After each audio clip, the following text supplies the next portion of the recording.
সরকারের কাজটা কি?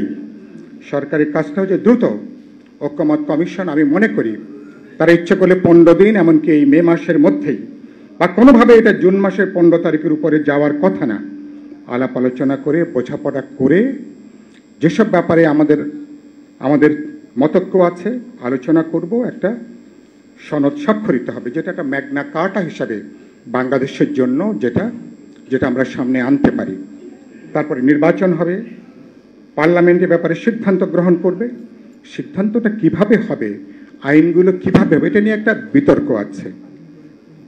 এটা নিয়ে আমরা পার্লামেন্ট করবে,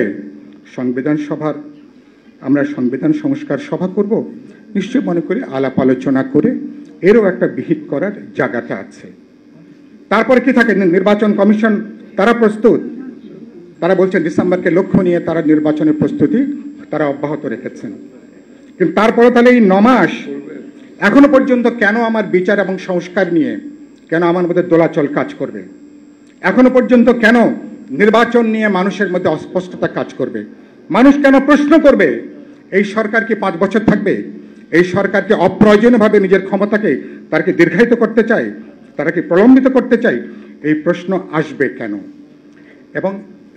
এবং এই প্রশ্ন আসার প্রধান কারণ সরকারের নীতি নির্ধারকদের বিভিন্ন আচরণ, তাদের বক্তব্য, তাদের বিবৃতি, এক এক সময় এক এক কথা তারা বলছেন। একজন বলছেন পাবলিক নাকি চায় যে আমরা 5 বছর থাকি, কেউ বলছেন মানুষ তো বলছে না যে আপনারা চলে যান। এগুলো যখন প্রধান জায়গা থেকে বলা হয় তখন বিভ্রান্তিটা তখন তৈরি হয়। এই ধরুন, তার মানে কি আপনি রাজনৈতিক দলগুলোর সাথে সরকারের একটা দূরত্বের জায়গাটা তৈরি হয়েছে, দূরত্বটা বাড়িয়ে তুলছেন সরকারের নীতি নির্ধারকরা। ওনারা অতি কথন বলতে যে বেশি কথা বলতেন, যে ওনাদের ভিতরে কি এজেন্ডা আছে আমরা জানি না আমরা, কিন্তু একটা দূরত্বের জায়গা তৈরি হচ্ছে। রাজনৈতিক দল তো সরকারের প্রতিপক্ষ না, তারা তাদেরকে প্রতিপক্ষ তারা বানিয়ে ফেলছেন।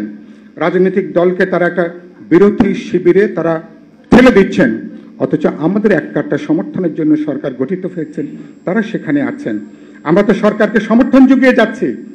এরকম একটা সময়ে ডক্টর জাফরুল্লাহ চৌধুরীর ভূমিকাটা হতে পারত খুবই গুরুত্বপূর্ণ।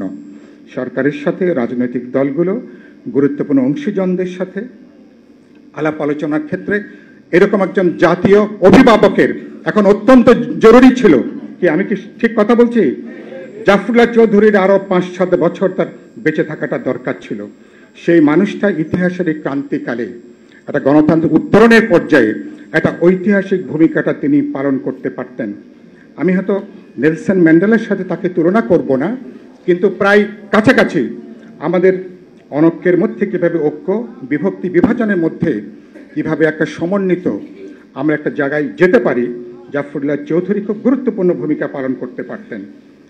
আমি সেই কারণের জন্য, কিন্তু জাফরুল্লাহ চৌধুরী নাই, কিন্তু যারা আছেন সময় নতুন মানুষ তৈরি করে, নতুন নেতৃত্ব তৈরি করে, নিশ্চয়ই সে ব্যাপারে আমরা নিশ্চয়ই কাজ করতে পারবো। আমি দুটো ব্যাপারে খুবই উদ্বিগ্ন।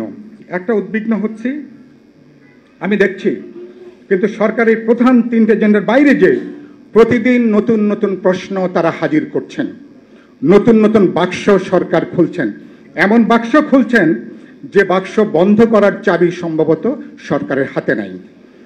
এমনভাবে তারা ডালাগুলো তারা খুলে ফেলছেন, যেগুলো কিভাবে গুটিয়ে আনবেন, কিভাবে বন্ধ করবেন সেই পদ্ধতি কৌশল তাদের জানা নেই। তারা